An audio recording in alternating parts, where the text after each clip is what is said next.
Hey guys, so today I was going to try and make a bit of a video, a bit of a talk about how I go about making builds in Path of Exile.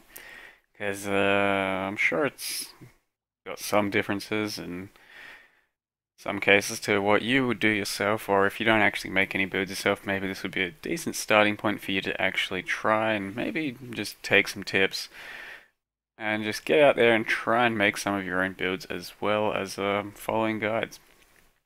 So, to start off with, the way I really go about making a build, these days it's usually based on a skill. So I'll just think of a skill I want to play or I haven't played with, or a skill that I could maybe get a different perspective on that I hadn't thought of before. But back in the days as well, I would also think of basically working a build around an item. So you have, items that have their own sort of flavor or that are somewhat achievable in new leagues or that you feel like you could do something with. So, you pick up a Binos or you see a Binos and you go, yeah, that's a pretty affordable dagger, it's got good crit, it's pretty slow, what could I build around that? Or you think, no one's done a Lion-Eyes build in a long time, it's pretty cheap, maybe I could try and get something happening with that. And that's an idea I've had myself and it worked out vaguely. Or evolves. That's where my real fakeness sort of idea came from. I would think, how could I best abuse the crit strike power charge thing as bad as possible? And here we are with Vols and Fakener. Or something like an Oros, which I have tried to mess around with in the past several times, and I have made builds with it, but nothing that just stood out and felt worth playing or sharing to anyone.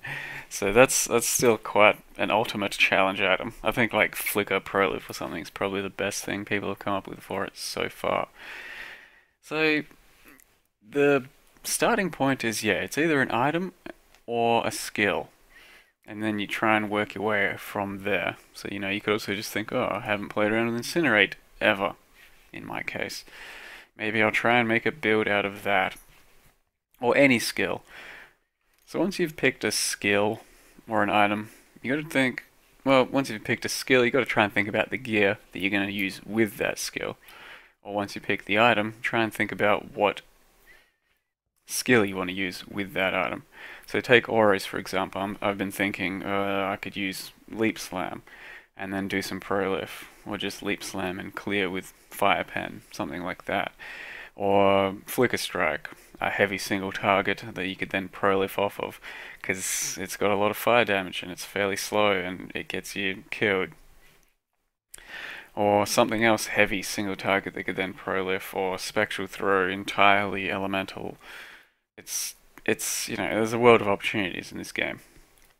So once you've decided item, skill, you then kind of have to start looking at a passive tree.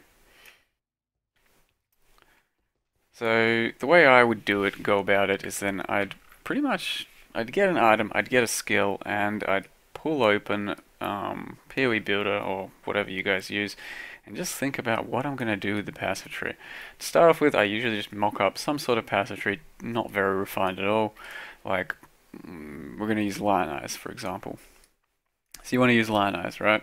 You don't need any crit, you don't need any accuracy.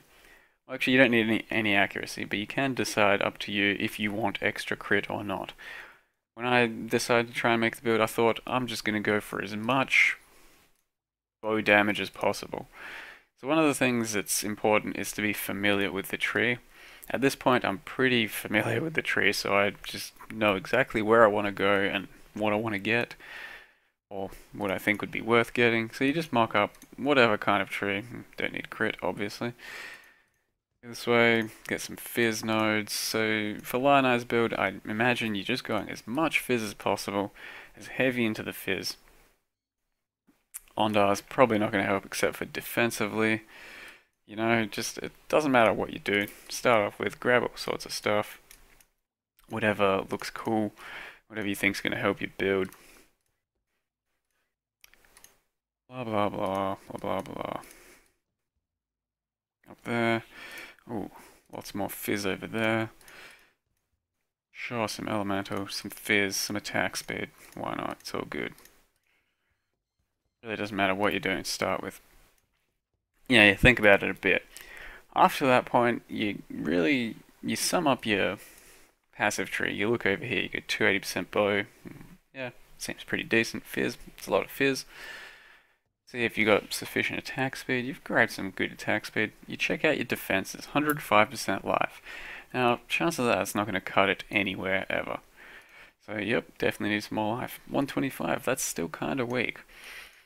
In general, a good starting point is something like 140% life at the absolute minimum.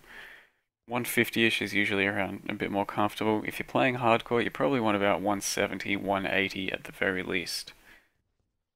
So you got to keep things like that in mind once you've started to make your passive tree and think about your build. And that's one of the large problems with this entire side of the passive tree. You can't get more than, say, 125 to 140% life without traveling to like the Scion wheel or to the duelist area or further up into the shadow over here, but then you still run out of tree passives. Anyway, so then you also have to think about what your main defenses are going to be. These days, I largely do live off of just a bit of evasion, maybe Ondars, maybe acrobatics. I don't feel like you need much more than that in the current cast and damage taken Immortal Core setup environment. Since that's going to be changing soon, you might have to actually think a lot more strictly about your defenses, whether you want to go full evasion or full armor, or maintain endurance charges at all times, etc., etc. So, at that point, I'd make my passive tree, I'd think about what items I want to use, I would then think about what kind of links I want to do with that build, and what best links I could make for that skill. So for Incinerate, you'd think you definitely need something like GMP or LMP. Started out with LMP, you then move on to GMP as you level up and see which one you like more. I ended up settling on GMP. Once you start playing around with the character, you feel like you're going to need some extra cast speed. So then you go for Spell Echo, you go for faster casting. At that point, I'm really not sure where I'm going or what to do. And I'm guessing from everything I looked around on the gems, I've just decided I'd like more damage. Added Chaos, tried that on, it does an absolute boatload of extra damage, and I felt it was better than Fire Pen. So I jumped into Added Chaos, and then got Fire Pen when I could finally afford it. Life Leech was another option, but throughout playing the character, I never really felt like I needed Life Leech, ever. Up until doing Uber Itziri or the Val Temple map, for example. So for me personally, once I've got my build planned out, I can't just respec a character and jump into it. I have to level the character right from the very base and watch the character progress and the build progress and see what I feel like I need to do with that character and that build. So usually when I make a passive tree, by the time I've got the character to level 80, it's already very different. By the time I've refined the character up to level 90, 92, which is usually around when I think a build is completed for me, it's got quite a few different passives from what I originally planned.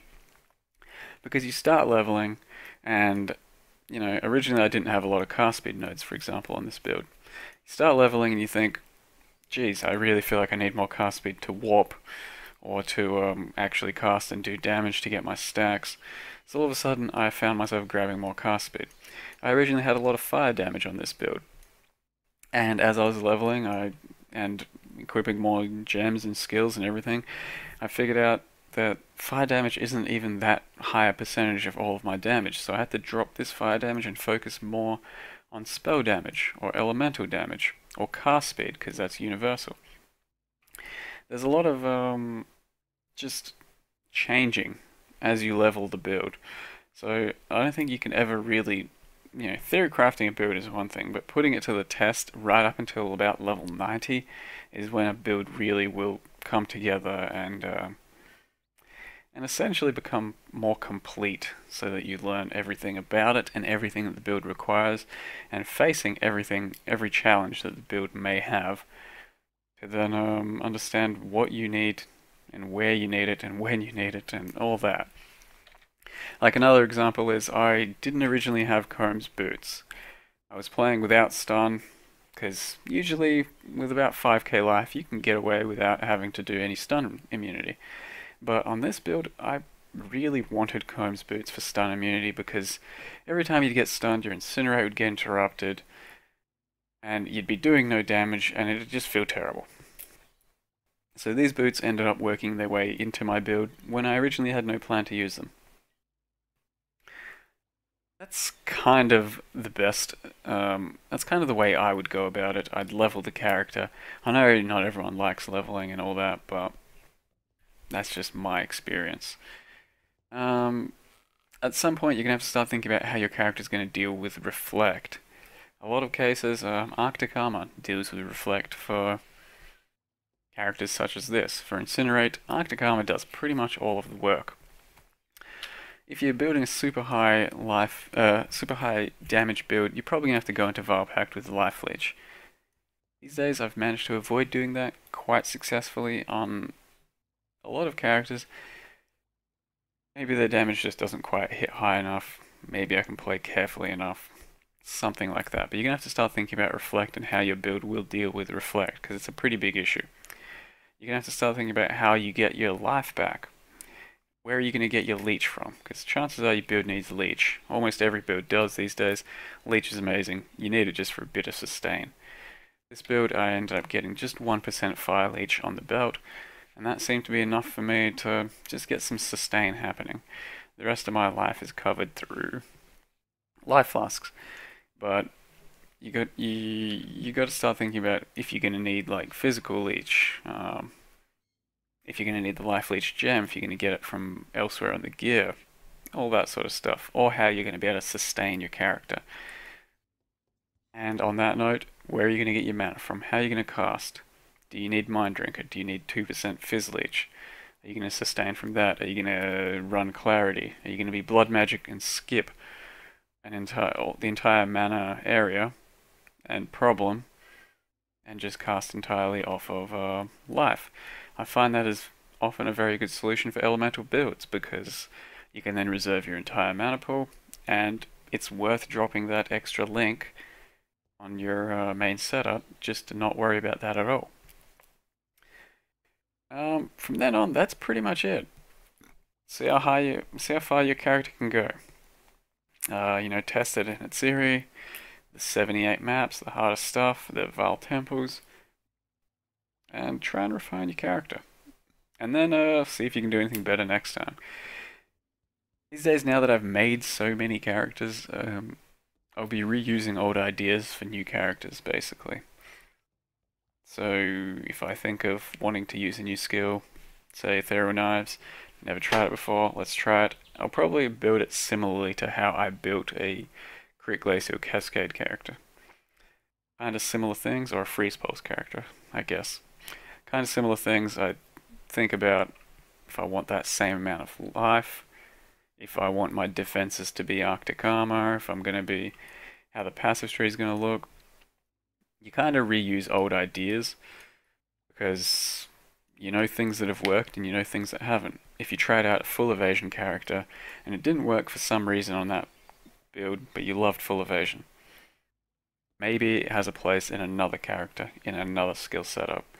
And that's something you got to consider whenever making a new character. Your past experiences, what worked, what didn't work, what you can bring back from that character and take it into the new one. I think that's all I can say about making characters. Just go out there and try it. You might be surprised with how well you do. And yeah, that's basically my experience in making characters in PoE. I hope I didn't leave anything out, and I hope that kind of helped or that you learnt something, anything. God, I hope this wasn't a worthless video. So yeah, that's once again me, Mathel. And yeah, thanks for watching, guys. I will see you next time.